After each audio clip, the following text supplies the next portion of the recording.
नमस्कार दोस्तों, चलिए जानते हैं राजस्थान की फटाफट 25 बड़ी खबरों को सिर्फ 10 मिनट में। लेकिन उससे पहले आप यह वीडियो किस जगह से देख रहे हैं हमें कमेंट में जरूर बताएं। दक्षिण पूर्वी और पूर्वी राजस्थान में 17 सितंबर को बारिश की संभावना जताई गई है, लेकिन राज्य के बाकी इलाकों में मौसम पूरी तरह सूखा ही रहेगा। मौसम विभाग ने किसानों को अलर्ट किया है कि वे अपनी फसलों की सुरक्षा का इंतजाम पहले से कर लें।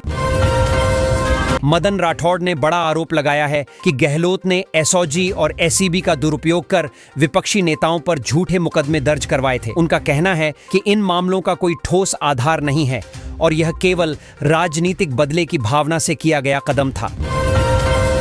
कोटा में अब आर्टिफिशियल इंटेलिजेंस से बने टीचर तैयार हो रहे हैं। ये एआई टीचर्स केवल बच्चों को पढ़ाएंगे ही नहीं, बल्कि उनके दिमाग की क्षमता को भी पढ़ लेंगे। शिक्षा क्षेत्र में यह तकनीक बड़े बदलाव ला सकती है और कोचिंग हब को नई पहचान भी मिलेगी। राजस्थान की बड़ी भर्ती परीक्षा में 72% अभ्यर्थियों ने हिस्सा लिया। इस भर्ती में कुल 10,000 पदों पर आवेदन मंगवाए गए थे। परीक्षाएं शांतिपूर्ण माहौल में हुईं और प्रशासन ने अभ्यर्थियों की सुविधा के लिए विशेष इंतजाम भी किए थे। खाटू श्याम जी के भक्तों के लिए खुशखबरी है। अब बाड़मेर से खाटू श्याम जी के लिए सीधी ट्रेन सेवा शुरू होगी। इससे उन श्रद्धालुओं को काफी सुविधा मिलेगी जिन्हें अब तक जयपुर या अन्य जगहों से बदलकर ट्रेन पकड़नी पड़ती थी। यात्रा का समय भी काफी बचेगा। राजस्थान में 2 महीने बाद फिर बड़े स्तर पर तबादले किए गए। इस बार 200 से ज्यादा आरआईएस अफसरों का स्थानांतरण हुआ है। इसके साथ ही कई एपीओ अफसरों को भी बहाल कर नई जिम्मेदारी दी गई है। प्रशासनिक हलकों में यह कदम काफी चर्चित रहा। कोटा में दशहरे पर इस बार विशाल रावण का पुतला तैयार किया जाएगा। आयोजकों का दावा है कि इस बार की ऊंचाई लोगों के अंदाजे से कहीं ज्यादा होगी। इस पुतले का निर्माण रिकॉर्ड बनाने के इरादे से हो रहा है और दर्शकों की भीड़ जुटने की संभावना है। बीजेपी विधायक ने लोगों को अनोखी सलाह दी है। उनका कहना है कि अगर लोग बरसात के पानी का इस्तेमाल करें तो न तो उन्हें शुगर की बीमारी होगी और न ही हड्डियां कमजोर होंगी। उनकी यह सलाह सोशल मीडिया पर खूब चर्चा का विषय बनी। राजस्थान में जनगणना की तैयारियों के लिए राज्य स्तरीय समन्वय समिति की बैठक आयोजित की गई। इसमें अधिकारियों को जिम्मेदारियां सौंपी गईं और जनगणना को समय पर और पारदर्शी तरीके से करने के निर्देश दिए गए। सरकार इस प्रक्रिया को गंभीरता से ले रही है। राजस्थान के किसानों की बड़ी चिंता दूर हो गई है। खराब हुई फसलों का आकलन प्रशासन की ओर से किया गया है और प्रभावित किसानों को सहायता राशि देने का फैसला हुआ है। इससे किसानों को आर्थिक राहत मिलेगी और वे अपनी अगली खेती के लिए तैयार हो पाएंगे। राजस्थान में शहरी सेवा शिविर शुरू हुए हैं। यहाँ आम जनता को बकाया लीज राशि पर छूट और रियायतें मिलेंगी। शिविर में अधिकारियों ने वीडियो के जरिए लोगों को पूरी प्रक्रिया समझाई। सरकार चाहती है कि ज्यादा से ज्यादा लोग इस सुविधा का लाभ उठाएं। राजस्थान और गुजरात से साइबर ठगों के बड़े गिरोह का पर्दाफाश हुआ है। ये लोग टेलीग्राम टास्क के नाम पर लोगों को फंसा रहे थे। पुलिस ने 5 आरोपियों को पकड़ लिया है। बताया जा रहा है कि इनके जाल में कई लोग फंस चुके थे और लाखों की ठगी हुई थी।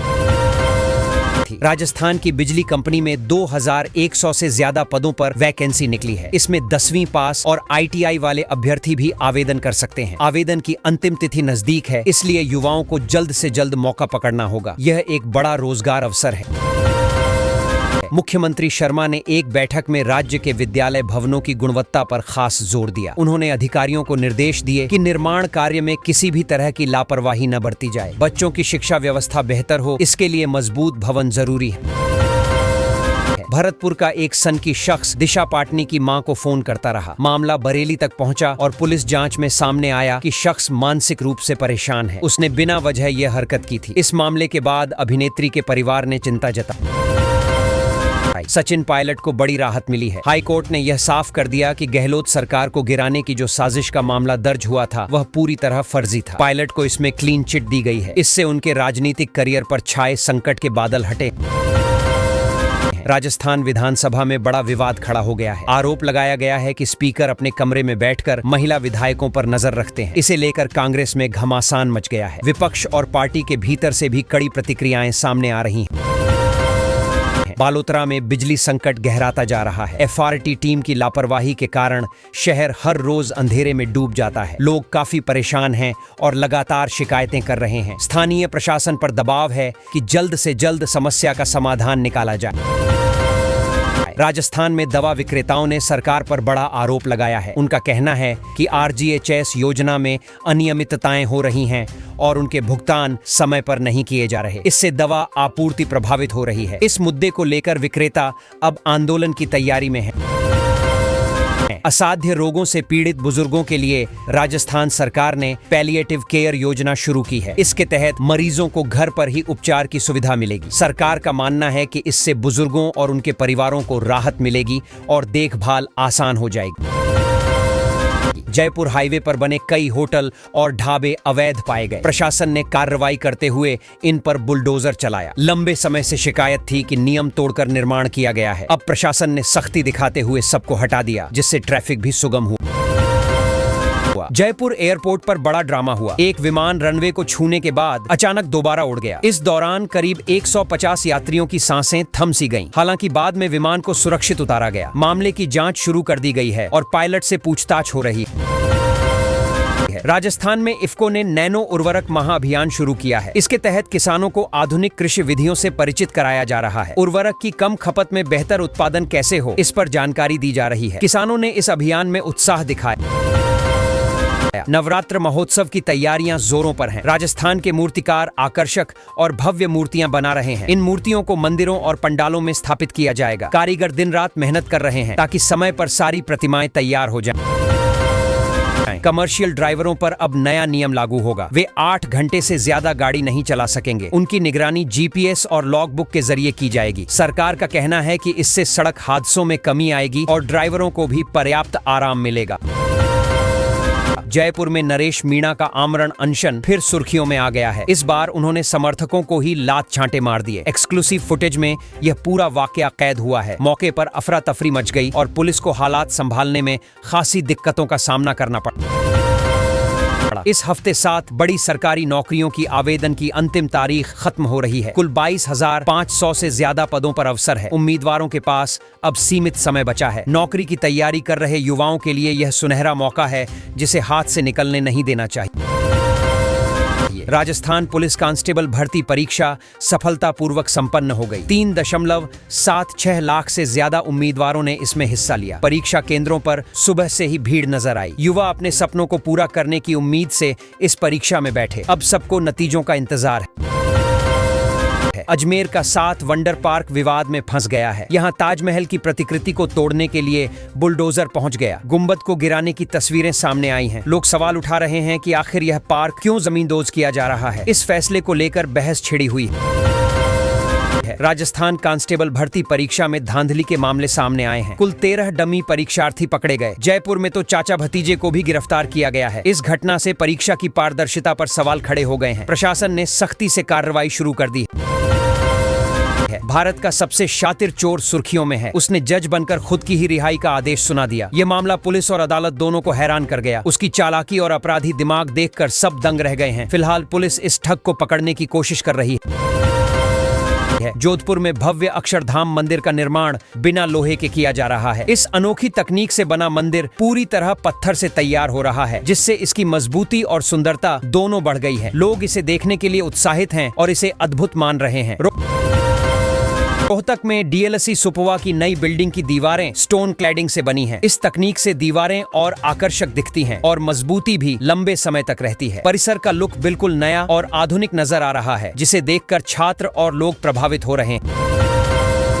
राजस्थान जूनियर टेक्निकल असिस्टेंट परीक्षा का रिजल्ट जारी हो गया है। RSMSSB ने मेरिट लिस्ट भी उपलब्ध करा दी है। परीक्षार्थी अब फटाफट ऑनलाइन जाकर अपना रिजल्ट चेक कर सकते हैं। लंबे इंतजार के बाद यह नतीजे आए हैं, जिससे छात्रों में उत्साह और तनाव दोनों नजर आ रहा है। दुनिया भर में हिंदी भाषा की लोकप्रियता लगातार बढ़ रही है। हिंदी में 100 अंक लाने वाले छात्रों की तादाद भी तेजी से बढ़ रही है। आज करीब 60 करोड़ लोग हिंदी का इस्तेमाल करते हैं। भाषा की उपयोगिता और पढ़ाई के स्तर ने इसकी अहमियत और ज्यादा मजबूत कर दी है। राजस्थान की शिक्षा व्यवस्था पर UDISI रिपोर्ट का बड़ा असर देखने को मिला है। रिपोर्ट में कई खामियां और सुधार की जरूरतें सामने आई हैं। सरकार और शिक्षा विभाग इस रिपोर्ट को गंभीरता से ले रहे हैं। इसका असर आने वाले शैक्षणिक बदलावों और नीतियों पर पड़ना तय माना जा रहा है। ग्रुप D की 48,199 पोस्ट की परीक्षा के एडमिट कार्ड अब डाउनलोड किए जा सकते हैं। छात्रों को डायरेक्ट लिंक दिया गया है जिससे वे आसानी से कार्ड ले सकें। यह भर्ती बड़ी संख्या में युवाओं के लिए नौकरी का अवसर है। परीक्षा की तैयारियों में जुटे उम्मीदवारों में उत्साह बढ़ गया है। राजस्थान में मानसून समय से पहले लौट रहा है। मौसम विभाग ने कहा कि ठंडक की दस्तक भी महसूस होने लगी है। कुछ जिलों में बारिश कम हो गई है, जबकि कई जगह सूखा हालात बनने लगे हैं। किसान मौसम की इस अजीब चाल को लेकर चिंतित दिख रहे हैं।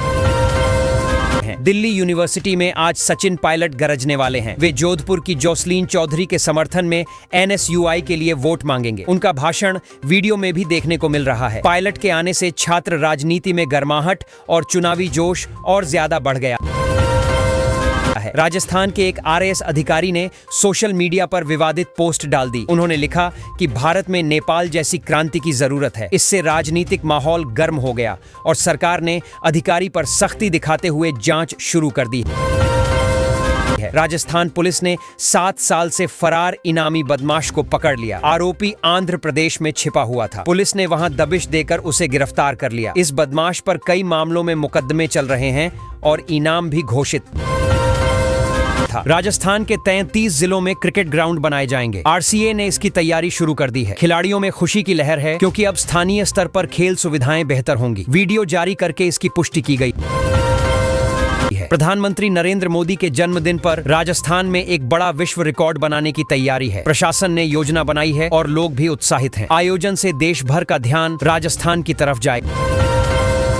जयपुर एयरपोर्ट पर कस्टम विभाग ने तस्करी का अनोखा मामला पकड़ा। एक युवक ने अंडरवियर में करोड़ों का सोना छुपा रखा था। जांच में सारा सोना बरामद कर लिया गया और आरोपी को गिरफ्तार कर लिया गया। यह घटना चर्चा में आ गई। बारिश से ढहे एक गांव के स्कूल की समस्या किसान ने हल कर दी। उसने बच्चों की पढ़ाई रुकने न पाए इसके लिए अपना मकान दे दिया। गांव वाले उसकी इस दरियादिली की तारीफ कर रहे हैं और बच्चे पढ़ाई फिर से शुरू कर चुके हैं। राजस्थान में पर्यटन का आंकड़ा लगातार बढ़ रहा है। हर साल करीब 20 करोड़ पर्यटक यहां आ रहे हैं। डिप्टी CM ने कहा कि अब विकास का नया मॉडल लागू किया जाएगा ताकि पर्यटन और बढ़े और रोजगार के अवसर भी पैदा।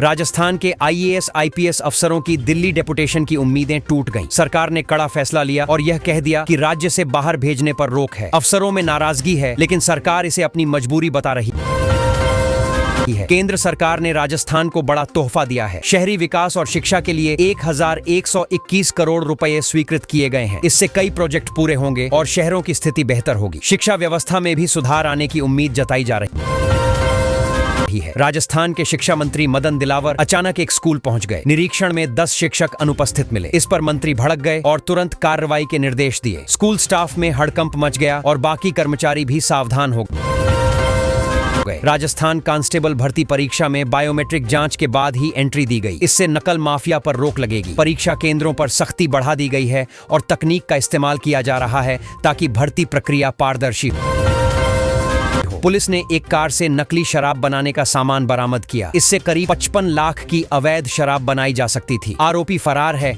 लेकिन पुलिस लगातार छापेमारी कर रही है। शराब माफियाओं में डर फैल गया है। तीर्थ यात्रियों के लिए खुशखबरी है। रविवार को विशेष गाड़ी रवाना होगी जिसमें यात्रियों को बेहतर सुविधा मिलेगी। रेलवे ने इस गाड़ी को खास धार्मिक यात्रा के लिए तैयार किया है। उम्मीद है कि इसमें भीड़ ज्यादा रहेगी क्योंकि लोग पहले से ही बुकिंग करवा रहे हैं। मुख्यमंत्री भजन लाल शर्मा ने कहा कि गांवों में बन रहे अटल पथ हर किसी के प्रगति पथ साबित हो रहे हैं। इन सड़कों से गांव कस्बों का विकास तेजी से हो रहा है। लोगों को आवाजाही में आसानी मिल रही है और व्यापार भी बढ़ रहा है। राजस्थान के एक सरकारी स्कूल में उप प्रधानाचार्य की पिटाई कर दी गई। उन पर धार्मिक भावनाएं भड़काने का आरोप लगा है। इस घटना ने शिक्षा जगत में हलचल मचा दी है। पुलिस जांच कर रही है और प्रशासन ने मामले को गंभीरता से लिया। राजस्थान कांग्रेस के अध्यक्ष गोविंद सिंह डोटासरा के बयान से सियासी तूफान उठ गया। उन्होंने आरोप लगाया कि विरोधियों की नजर महिलाओं पर है। इस बयान के बाद राजनीतिक गलियारों में खलबली मच गई और विपक्ष ने पलटवार करना शुरू कर दिया। राजस्थान में बिजली कंपनियों पर 47,000 करोड़ का रेगुलेटरी एसेट दबाव बढ़ गया है। सुप्रीम कोर्ट के आदेश के बाद अब सरकार और विभाग मुश्किल में हैं। या तो उपभोक्ताओं से सीधा पैसा लिया जाए या सरकार इसे वहन करे, वरना हालात और बिगड़ सकते हैं। राजस्थान में ग्रुप डी भर्ती का एडमिट कार्ड जारी हो चुका है। उम्मीदवार तुरंत डाउनलोड कर सकते हैं। इसके साथ ही रोडवेज बसों में फ्री यात्रा की सुविधा भी दी जा रही है। अब परीक्षा देने वालों को केंद्र तक पहुंचने में दिक्कत नहीं होगी।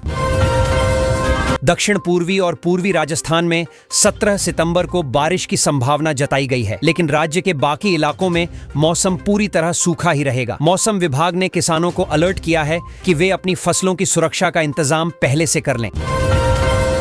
मदन राठौड़ ने बड़ा आरोप लगाया है कि गहलोत ने एसओजी और एसीबी का दुरुपयोग कर विपक्षी नेताओं पर झूठे मुकदमे दर्ज करवाए थे।